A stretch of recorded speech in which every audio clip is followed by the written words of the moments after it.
ආයුබෝවන් වණක්කම් අස්ලාම් අලයිකුම්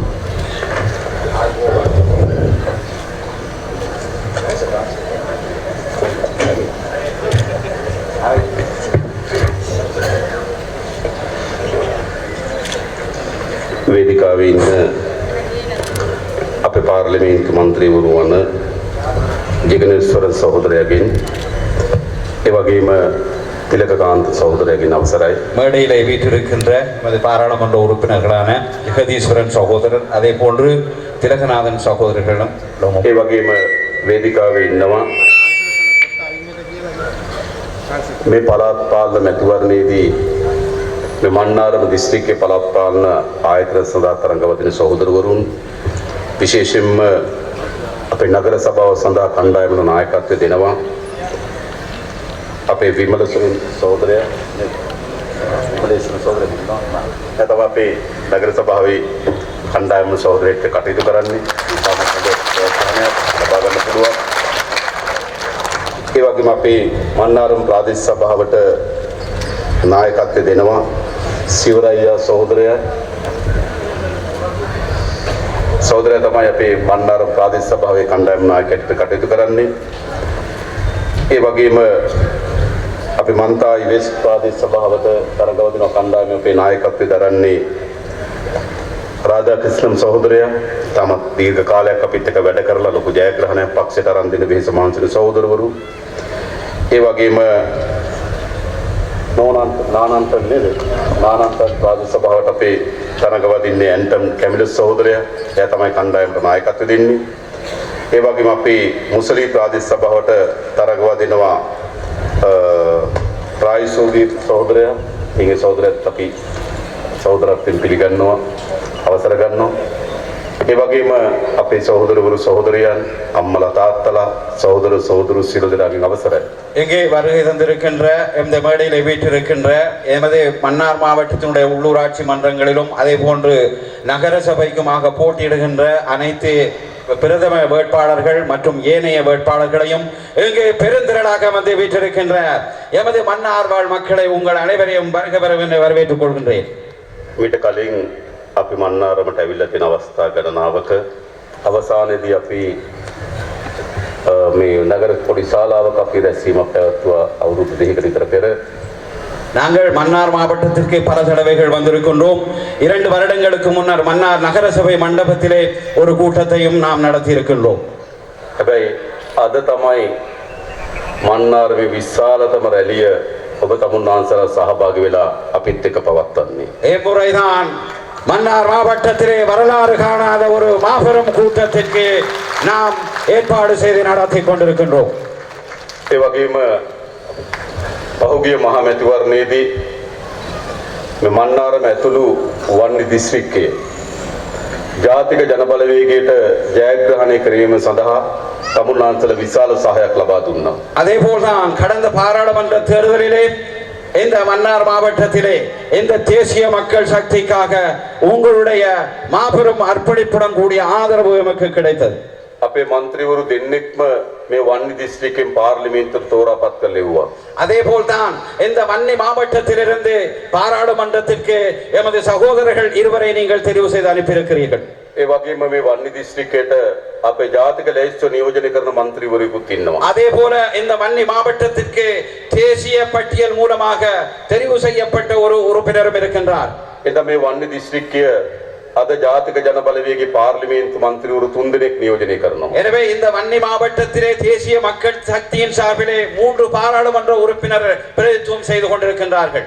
මේ ජයග්‍රහණ ලබා ගන්න තමුන්නාන්සලා විශාල ලෙස වෙහෙසක් දැරුවා. இந்த வெற்றியை நீங்கள் அடைந்து கொள்வதற்கு மிகவும் கூடுதலான அர்ப்பணிப்பை நீங்கள் செய்திருக்கிறீர்கள். අපි මේ සහෝදරවරු සහෝදරියන් තමුන්නාන්සලා අපි ඔක්කොම වෙහෙස වෙලා තමයි මේ ජයග්‍රහණය ලබා ගත්තේ. இங்கே வீற்றிருக்கின்ற சகோதரர்கள் அதே போன்று நீங்கள் அனைவரும் இதற்காக உழைத்துத்தான் இந்த வெற்றியை பெற்றிருக்கின்றீர்கள். ලංකාවේ පළමු වතාවට මැතිවරණයකදී බෙදුණු දේශපාලනය අවසන් කරා. இலங்கையில் வரலாற்றில் முதல் தடவையாக பிரித்தாளுகின்ற அரசியலை இத்துடன் முடிவு கட்டியிருக்கிறீர்கள். ඉස්සර කියන්නේ ඡන්ද කියන්නේ ජනතාව බෙදනවා. ඡන්ද වලින් ජනතාව බෙදනවා ඉස්සර. ஆம், இதற்கு முன்னர் வாக்குகளின் மூலம் மக்களை பிரிக்கின்றார்கள்.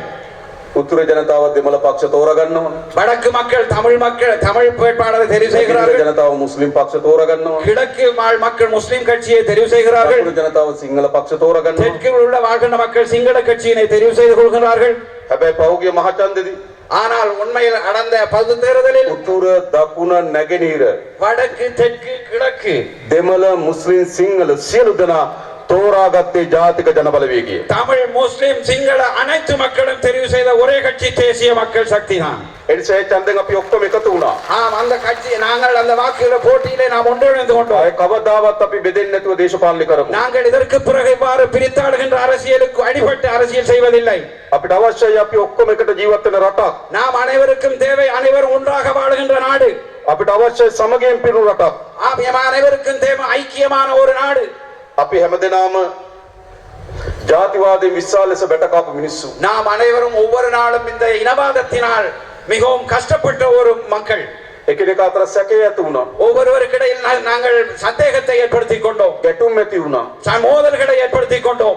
යුද්ධ ඇති වුණා. அதே போன்று யுத்தம் செய்து கொண்டோம். ඇති තරමට ජාතිවාදයෙන් අපි බැටකෑවා. போதுமான அளவுக்கு நாம் இந்த இனவாதத்தினால் மிகவும் சங்கடப்பட்டோம். අපි තවදුරටත් අපේ රටේ நாம் இன்னும் இந்த நாட்டிலே ජාතිවාදයට ඉඩ දෙන්නේ නැතුව இந்த இனவாதத்துக்கு இடம் கொடுக்காம ජාතික සමගිය ආරක්ෂා කරගන්න. தேசிய ஐக்கியத்தை பாதுகாத்து ජාතික සමගිය වෙනුවෙන් தேசிய சமாதானத்திற்காக අලුත් ආණ්ඩුවක් හදලා තියෙනවා. புதிய அரசை நாங்கள் உருவாக்கி இருக்கின்றோம். ඒක තමයි සමගිය ආණ්ඩුව. அதுதான் சமாதானத்திற்கான සිංහල ஐக்கியத்திற்கான දෙමළ මුස්ලිම් සියලු දෙනා சிங்கள தமிழ் முஸ்லிம் அனைவரும் සහෝදරත්වයෙන් සලකන ආණ්ඩුව. சகோதரர்களாக பார்க்கின்ற அரசு. හැම කෙනාගේම අයිතිවාසිකම් පිළිගන්න ආණ්ඩුව. உங்கள் அனைவருடைய அடிப்படை உரிமைகளை අපි பாதுகாக்க එකට ජීවත් වෙන්න ඕන කියලා අපේක්ෂා කරන ආණ්ඩුව. அனைவரும் ஒன்றாக வாழ வேண்டும் என்று எதிர்பார்க்கும் அரசு.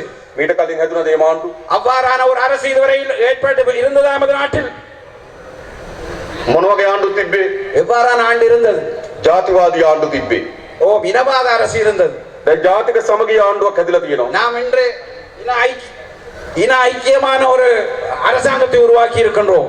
අපි පියවරෙන් පියවර நாங்கள் படிப்படியாக මේ රට ගොඩනැගීම සඳහා සැලසුම් හදලා තිබෙනවා. நாட்டை முன்கொண்டு செல்வதற்கான திட்டங்களை வகுத்திருக்கிறோம். පළමුකොටම අපි දන්නවා முதலில் உங்களுக்கு தெரியும், ජාතික සමගිය නිර්මාණය කරන්න தேசிய ஐக்கியத்தை உருவாக்குவதற்காக විවස්ථාවේ අයිතිවාසිකම්, அது அரசியல் அடிப்படை உரிமை, නීති අනපනත්වල අයිතිවාසිකම්, அதே போன்று சட்டம் இதில் இருக்கின்ற சில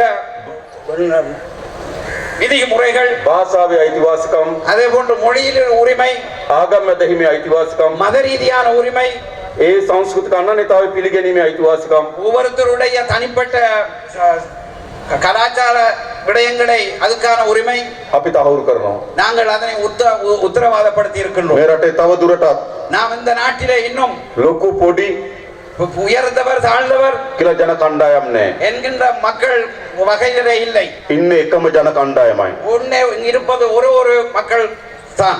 සිංහල වේවා, දෙමළ වේවා, මුස්ලිම් වේවා, சிங்களமாக இருக்கட்டும், தமிழாக இருக்கட்டும், முஸ்லிமாக இருக்கட்டும், උතුරේ වේවා, දකුණේ වේවා, නැගෙනහිර වේවා, வடக்காக இருக்கட்டும், கிழக்காக இருக்கட்டும், தெற்காக இருக்கட்டும், ඒ කොහෙ ජීවත් වෙන්නේ அவர்கள் எங்கு வாழ்கின்றார்களோ ශ්‍රී ලාංකික ජනතාව විතරක් බව අපි මතක් කරන්න කැමතියි. அவர்கள் இலங்கையர்கள் என்பதை நான் உங்களுக்கு ஞாபகப்படுத்த விரும்புகின்றேன். ඒ සඳහා අවශ්‍ය නීති ප්‍රසංස්කරණ අපි ඇති කරනවා. அதற்கு தேவையான சட்டத்தை நாங்கள் உருவாக்குவோம். පිදුණු යුගය අපි අවසන් කරනවා. எனவே பிரித்தாளுகின்ற இந்த இதனை முற்றுப்புள்ளி வைப்போம். ඒ විතරක් නෙවෙයි අපි දන්නවා මේ උතුරේ அது மாத்திரமல்ல, இந்த வடக்கிலே යුද්ධය හේතු කොටගෙන யுத்தத்தை மையமாக வைத்துக்கொண்டு ජනතාවගේ ඉඩම් மக்களுடைய காணிகள் ආණ්ඩුවට පවර ගන්න සිදු වෙලා තිබෙනවා. அது கைப்பற்றப்பட்டு இருக்கின்றது. සමහර පාරවල් சில வீதிகள் වහන්න සිද්ධ වෙලා තිබෙනවා. மூடி வைக்கப்பட்டிருக்கின்றது.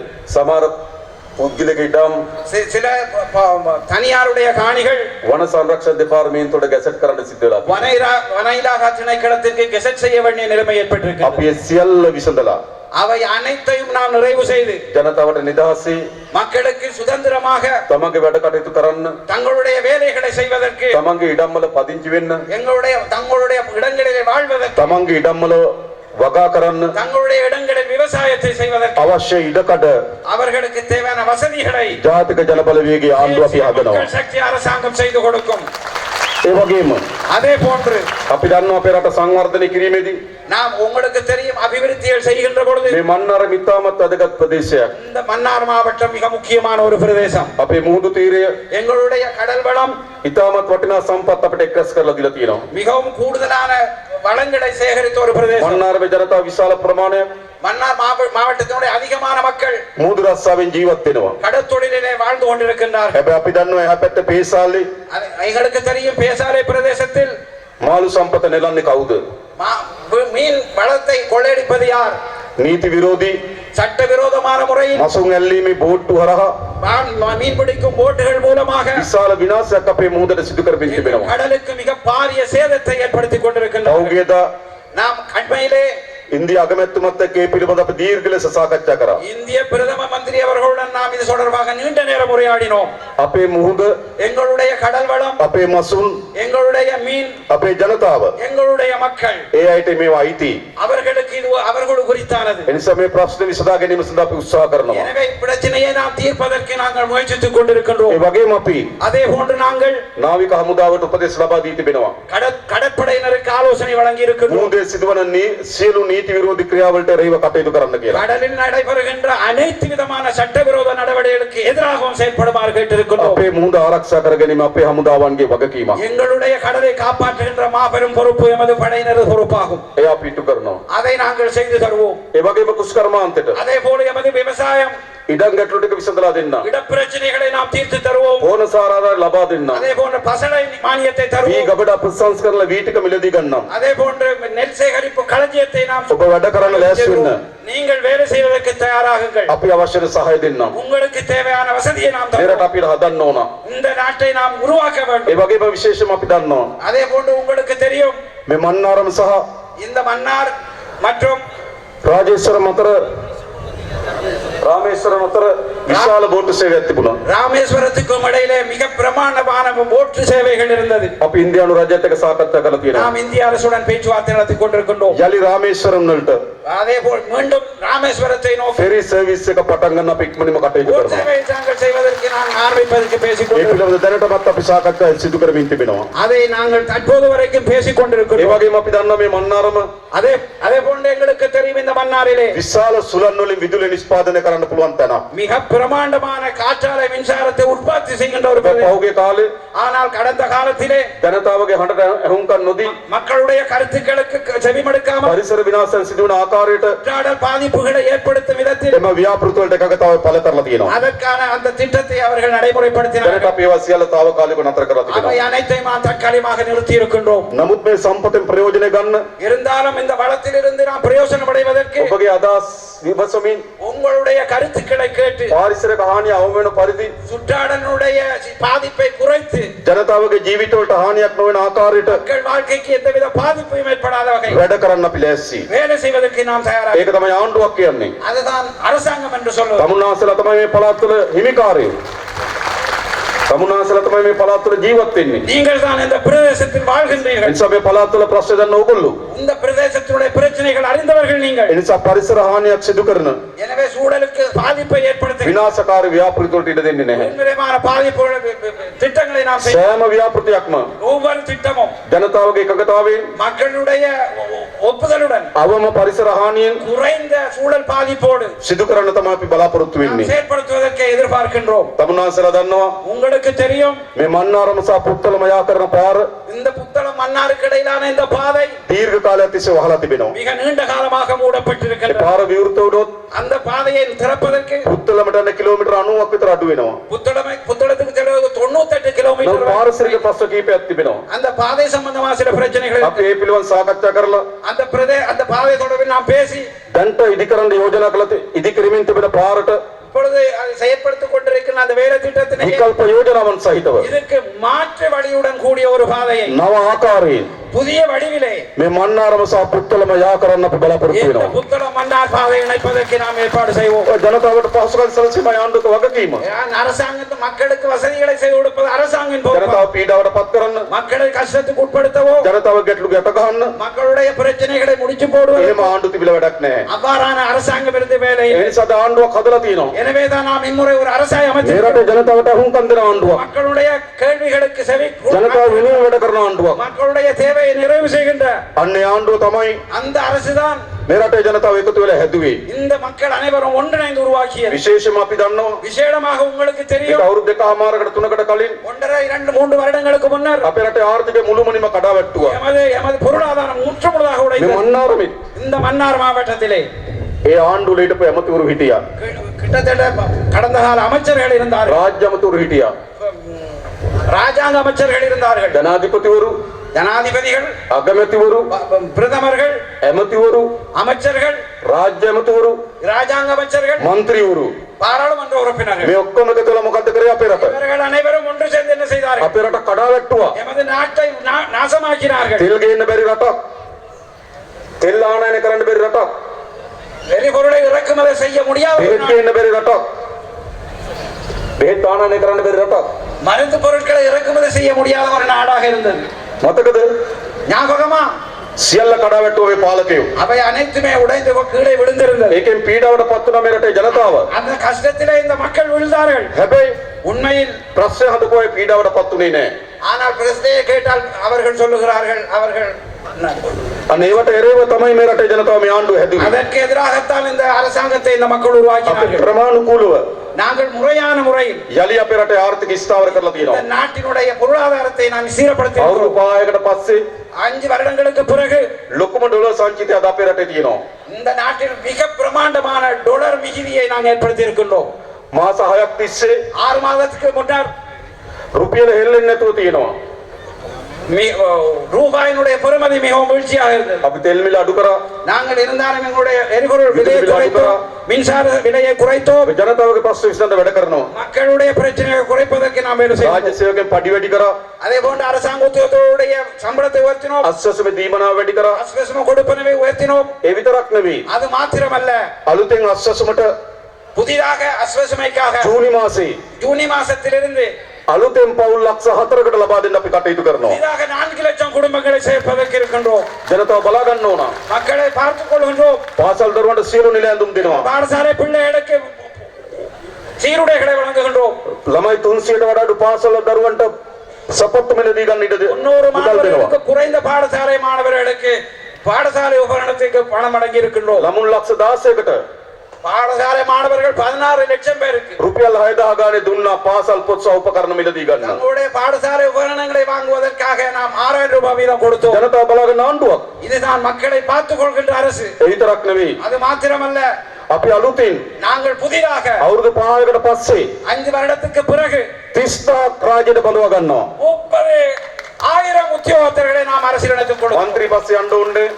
பாராளுமன்ற உறுப்பினருக்கு பின்னால் செல்ல தேவையில்லை, ඇමති පස්සේ යන්න ඕනේ. அமைச்சருக்கு பின்னால் செல்ல தேவையில்லை. පත්තරේ දැන්වීම දානවා. நாங்கள் பத்திரிகையில் விளம்பரம் செய்வோம், ඇප්ලිකේෂන් එක දාන්න. அப்ளிகேஷனை நீங்கள் போடுங்கள், විභාගයට වාඩි වෙන්න. பரீட்சைக்கு முகம் கொடுங்கள். වැඩිම ලකුණු ගන්න அதிக புள்ளிகளை எடுப்பவர்களுக்கு රස්සාව ලැබෙනවා. நாங்கள் தொழிலை வழங்குவோம். විශේෂයෙන්ම விசேடமாக අපේ රාජ්‍ය සේවයේ எமது அரசு சேவை දෙමළ භාෂාවෙන් කතා කරන අයගේ හිගියක් තියෙනවා. தமிழ் மொழி கூற பேசுபவர்களுடைய குறை இருக்கின்றது. පොලිසියේ அதே போன்று போலீசிடத்திலும் දෙමළ භාෂාවෙන් කතා කරන අයගේ හිගියක් තියෙනවා. தமிழ் மொழி பேசுகின்ற போலீசாருடைய குறைபாடு இருக்கிறது. ඒ නිසා අලුතෙන් දෙමළ භාෂාව කතා කරන අය පොලිසියට අවශ්‍යයි. ஏனே புதிதாக போலீசிலே சேர்த்து தமிழ் பேசக்கூடிய போலீசார் தேவை. අපි මේ අවුරුද්දේ நாம் இந்த வருடம் අලුතෙන් පොලිසියට 2000ක් පඳව ගන්නවා. புதிதாக 2000 போலீசார்களை இணைத்துக் கொள்ளவிருக்கின்றோம். දෙමළ භාෂාව කරන ඔබගේ දරුවන්ද தமிழ் மொழி பேசுகின்ற பெற்றாருடைய பிள்ளைகளுக்கு පොලිස් සේවයට බඳවන්න. போலீசில் சேவையில் இணைந்து கொள்வதற்கு ඒක හොඳ ගෞරවාන්විත රස්සාවක්. அவர்கள் கௌரவமான ஒரு தொழில். අපේ රටේ නීතිය සාමය රකින්න තියෙන රස්සාව. எமது நாட்டிலே சமாதானத்தை ஐக்கியத்தையும் අපි හොඳ වැටුප් තලයකුත් ලබා දෙනවා. சிறந்த சம்பளமும் வழங்குவோம். තව පහසුකම් අපි ලබා දෙනවා. இன்னும் கூடுதலான சலுகைகளையும் வழங்குவோம். රාජ්‍ය සේවයට දෙමළ භාෂාවෙන් කතා කරන අය බැඳින්න. அரசு சேவையிலே தமிழ் மொழி பேசுகின்ற உத்தியோகத்தர்கள் அதிகமாக இணையுங்கள். මේ රට අපි එකතු වෙලා හදන්න ඕන. இது அனைவரும் நாம் அனைவரும் ஒன்றிணைந்து ඒ විතරක් නෙවෙයි. எழுப்ப வேண்டும். அது மாத்திரமல்ல, අපේ රටේ නීතිය எங்களுடைய நாட்டுடைய சட்டம் කාටත් සමාන ලෙස ක්‍රියාත්මක වෙන්න ඕන. அனைவருக்கும் சமமானது என்பதை நாங்கள் நடைமுறைப்படுத்துவோம். ලංකාවේ පළමු වතාවට இலங்கையின் முதல் தடவையாக ආණ්ඩුවක් ඇදලා තියෙනවා. அரசாங்கம் ஒன்று நிறுவப்பட்டிருக்கிறது. නීතිය කාටත් සමානයි. சட்டம் அனைவருக்கும் சமமானது என்பதை ඉස්සර නීතිය තිබ්බේ කොහොමද? முதல் எப்படி இருந்தது? சட்டம் ධනය බලය තියෙන අයට නීතිය ක්‍රියාත්මක වෙන්නේ නැහැ. செல்வாக்கு இருந்தவர்களுக்கு எதிராக சட்டம் நடைமுறைப்படுத்துவது, දුබලයට නීතිය ක්‍රියාත්මක වෙනවා. கஷ்டப்பட்டவனுக்கு எதிராக தான் சட்டம் අද நடைமுறைப்படுத்தும். ભેදකින් තොරව இன்று எந்தவித பேதமும் இன்றி කාටත් නීතිය ක්‍රියාත්මක වෙන රටක් හදලා තියෙනවා. அனைவருக்கும் சமமான முறையில் சட்டம் හොඳ நடைமுறைப்படுத்தும். නැද්ද එහෙම රටක්? அப்படி ஒரு நாடு தேவை இல்லையா? ඕනනේ. வேண்டும் தானே? ඉස්සර කොහොමද තිබෙ නීතිය? எவ்வாறு இதற்கு முன்னர் இருந்தது? ධනය තියෙන අයට එක නීතියක්. சொத்திருந்தவனுக்கு ஒரு சட்டம், දුප්පත් අයට තව නීතියක්. கஷ்டப்பட்டவனுக்கு இன்னொரு சட்டம். තව දුරටත් අපේ රටේ එහෙම ක්‍රියාත්මක වෙන්නේ නැහැ. இன்னும் அதிகமாக இந்த நாட்டில் அவ்வாறு செல்ல முடியாது. ඒ නිසා තමයි පොලිස්පති පොලිසියට බය හැංගෙන්න උනේ. எனவேதான் போலீஸ் அதிபர் போலீஸுக்கு பயந்து போய் ஒளித்திருந்தார். නීතිය කාටත් සමානයි. இதுதான் சட்டம் அனைவருக்கும் சமம் என்பது. මන්දක අල්ලස් කොමිසමෙන් நான் கண்டேன் ஊழல் திணைக்க ஆணைக்குழுவில் හිටපු ජනාධිපති සිතාසියවල තියෙනවා. முன்னாள் ஜனாதிபதி ஒருவர் நோட்டீஸ் அனுப்பியிருக்கின்றார். නීතිය කාටත් සමානයි. ஆம், சட்டம் அனைவருக்கும் சமம். මා ඇමතුරු ඇතුළු ඇමතුරු කීපයක් දැනුත් රිමාන්ඩ් භාරයේ. முதலமைச்சர் மற்றும் அமைச்சர்கள் உட்பட பலர் இன்று போலீஸ் கஸ்டடியில் இருந்து கொண்டிருக்கின்றார். නීතිය කාටත් සමානයි. சட்டம் அனைவருக்கும் சமன். හිටපු ජනාධිපතිවරුගේ පුතුන්ට විරුද්ධව முன்னாள் ஜனாதிபதியினுடைய மகன்மார்களுக்கு எதிராக මේ වෙනකොටත් මහා අධිකරණය නඩු දාලා තියෙන්නේ. இப்ப வரைக்கும் உயர் நீதிமன்றத்திலே நாம் வழக்குகளை தாக்கல் නීතිය செய்தோம். කාටත් සමානයි. சட்டம் அனைவருக்கும் சமனானது. ඕන නැද්ද එහෙම රටක්? அப்படி ஒரு நாடு தேவை இல்லையா? නීතිය කාටත් සමාන රටක්. சட்டம் அனைவருக்கும் சமனான நாடு. අන්න ඒක ජාතික ජනබලවේගය ආණ්ඩුව හදලා තියෙනවා. அதைத்தான் இந்த தேசிய மக்கள் சக்தி அரசாங்கம் உருவாக்கி ඒ இருக்கிறது. විතරක් නෙවෙයි. அது மாத்திரமல்ல, මහා ආණ්ඩුව மத்திய அரசு, ජනාධිපතිවරු ලෙස මම ஜனாதிபதி என்ற வகையில் நான், අපේ කැබිනට් මණ්ඩලය எங்களுடைய அமைச்சரவை, අපේ මන්ත්‍රීවරු எங்களுடைய பாராளுமன்ற කිසි உறுப்பினர் කෙනෙක් ஒருவர் கூட මහජනක රුපියලක් කොරකම් කරන්නේ නැහැ. இந்த பொதுமக்களுடைய ஒரு ரூபாயை கூட රුපියලක් රාශි කරන්නේ නැහැ. ஒரு ரூபாவை விநியோகம் செய்ய மாட்டார்கள். ලංකාවේ පළමු වතාවට இலங்கை முதல் தடவையாக හොරකම් කරන්නේ නැති ආණ්ඩුවක් හදලා තියෙනවා. களவு செய்யாத ஒரு அரசாங்கம், මහජනක ධනෙ නාස්ති කරන්නේ නැති ආණ්ඩුවක් හදලා තියෙනවා. மக்களுடைய சொத்துக்களை வீண்வெளி செய்யாத அரசாங்கம். ඕන නැද්ද මේ ආණ්ඩුවක්? அப்படி ஒரு அரசு தேவை இல்லையா? කවදද මේ ආණ්ඩුවක් තිබ්බේ? இதுக்கு முதல்ல எவ்வாறு அப்படி ஒரு அரசு இருந்ததா? ජනාධිපති වෙච්ච දවසේ සිට ஜனாதிபதியாக ඇමති වෙච්ච දවසේ සිට ஜனாதிபதியான தினத்திலிருந்து, அமைச்சராக இருந்த தினத்திலிருந்து හොරකම් කරන්නයි ප්ලෑන් ගහන්නේ. களவெடுப்பதற்கு அவர்கள் திட்டம் අද வகுப்பார்கள். ආණ්ඩුවක් තියෙනවා. இன்று அரசு ஒன்று இருக்கிறது. රට හදන්නයි ප්ලෑන් ගහන්නේ. நாட்டை உருவாக்குவதற்கான அரசு. මේ ආණ්ඩුවක් ඕන නැද්ද? அப்படி ஒரு அரசு தேவை இல்லையா? ඉතින් මේක තමයි ආණ්ඩුව. இதுதான் அரசாங்கம் என்பது. මේක අපි ආරක්ෂා කරන්න ඕන. இதனை நீங்கள் பாதுகாக்க வேண்டும். තව ශක්තිය දෙන්න ඕන. அதுக்கான சக்தியை நீங்கள் வழங்க வேண்டும். අපි හොරකම් කරන්නේ විතරක් නෙවෙයි. நாங்கள் திருடுபவர்கள் அல்ல. හොරකම් කරපු අයට සහතික වශයෙන් දඬුවම් ලබා දෙනවා. நாங்கள் திருடுபவர்களுக்கு சத்தியமாக நாங்கள் தண்டனை பெற்றுக் கொடுப்பவர்கள். නරකද? அதென்ன கூடாத ஒரு விஷயமா? උතුරු මැද පළාතේ මහ ඇමති வடமத்திய மாகாணத்தினுடைய முதலமைச்சர் වංචාව ලක්ෂ 26යි. அவர் 26 லட்சத்தை அவர் மோசடி செய்திருந்தார். දඬුවම අවුරුදු 16යි හිරේ. அவருக்கான சட்டம் 16 வருஷங்கள் அவர் சிறையில் அடைக்கப்பட்டிருக்கிறார். මොකද මේ ආණ්ඩුව? அதுதான் அரசாங்கம். මෙහෙමයි ආණ්ඩුව හදලා තියෙන්නේ. இவ்வாறுதான் நாம் அரசை உருவாக்கி இருக்கிறோம். සියලු පරීක්ෂණ කරනවා. அனைத்தையும் நாங்கள் பரிசோதனை செய்வோம். දඬුවම් ලබා දීමේ හැකියාවක් කරනවා. நாங்கள் முடியுமான வரையில் அனைவருக்கும் நாங்கள் சட்டத்தை සිදුවුණු අපරාධ ගැන හොයනවා. நடைபெற்று முடிந்த அந்த மினிஸ் கொள்ளைகள் මිනිස් குறித்து ඝාතන, மனித கொலைகள், පාස්කු පහර அதே போன்று 21 தாக்குதல், මේ ඔක්කොම හොයනවා. ஆம், அவை தொடர்பில் அனைத்தையும் நாம் අපේ රටේ ජනතාව எமது நாட்டு மக்கள் නීතියට අනුගත වෙනවා. இந்த சட்டத்துக்கு உட்பட்டவர்கள். නීතියට බයයි. இந்த சட்டத்துக்கு பயம். හැබැයි අපේ රටේ පාලකයා ஆனால் எமது நாட்டினுடைய නීතියට උඩින් சட்டத்துக்கு மேல் නීතිය පාගනවා. இந்த சட்டத்தை மிதிப்பவர்கள். එහෙම රටකට ඉස්සරහට යන්න බෑ. அவ்வாறான ஒரு நாட்டுக்கு முன்னால் செல்ல முடியாது. ඔයගොල්ලෝ දකින්න ඉපා උගේ දවස්වල. நீங்கள் கடந்த காலங்களில் பார்த்திருப்பீர்கள். සාමාන්‍ය මෝටර් සයිකලයක් පාරට දාන්න சாதாரண மோட்டார் சைக்கிள் ஒன்றை பாதையில் போடுவதற்கு බයිසිකල ලියාපදිංචි කරන්න ඕන. அந்த சைக்கிளை பதிவு செய்ய வேண்டும். හැබැයි ලොකු වාහන පාර දුවනවා. ஆனால் பெரியவர்கள் ரோட்டிலே ஓடுகின்றார்கள். වරායෙන් පන්නලා அதே போன்று ஹாபரில் இருந்து பாய்ந்து ලියාපදිංචි කරන්නේ නැතුව. எந்தவித பதிவுமின்றி ඇයි ඒගොල්ලෝ ඇමතිවරු? அவர்கள் அமைச்சர்கள். නීතිය ඒගොල්ලන්ට නැහැ. அவர்கள் சட்டத்தை மதிப்பதில்லை. දෙන්නෙක් දැන් අත්තටකට 3 දෙනෙක් අත්තටකට ගත්තා. நாம் இந்த தற்பொழுது மூவரை நாங்கள் கைது செய்திருக்கின்றோம். තව ගන්න නියමිතයි. நாம் இன்னும் அவர்களுக்கு சந்தர்ப்பம் வழங்குகின்றோம். හොර වාහන පාරේ දුවන ඇමතිවරු. திருட்டு வாகனங்களை பாதையில் ஓடியவர்கள். ඇයි? ஏன்?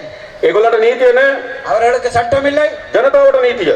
மக்களுக்கு சட்டம். ඒක වෙනස් කරා. அதை மாற்றி இருக்கின்றோம். කාටත් නීතිය සමාන රටක් හදලා තියෙනවා. யாருக்கும் பொதுவான சட்டத்தை நாட்டை உருவாக்கி இருக்கின்றோம். එහෙම තමයි රටක් දියුණු වෙන්නේ. அப்படி இருந்தா தான் நாடு දියුණු වෙච්ච හැම රටක්ම බලන්න. ஆம், அபிவிருத்தி அடைந்த நாடு ஒவ்வொன்றையும் නීතිය பாருங்கள். කාටත් සමානයි. இந்த சட்டம் ஒவ்வொருவருக்கும் சமனானது. අපි වැඩේ කරනවා. நாங்கள் வேலையை செய்வோம். දැන් මේ නගර සභා ප්‍රාදේශ සභා ඡන්දේ තියෙනවා. இப்ப எதிர்வரும் காலத்திலே நகரசபை பிரதேச சபை මේ தேர்தல் මාසේ 6 වෙනිදා மே மாசம் 6ஆம் தேதி මේ ප්‍රාදේශ සභා නගර සභා වලට උපයා ගන්න සල්ලි තියෙනවා. இந்த பிரதேச சபை நகர சபைக்கு என்று சம்பாதித்துக் கொள்கின்ற பணம் இருக்கிறது. හැබැයි උපයා ගන්න සල්ලි මදි.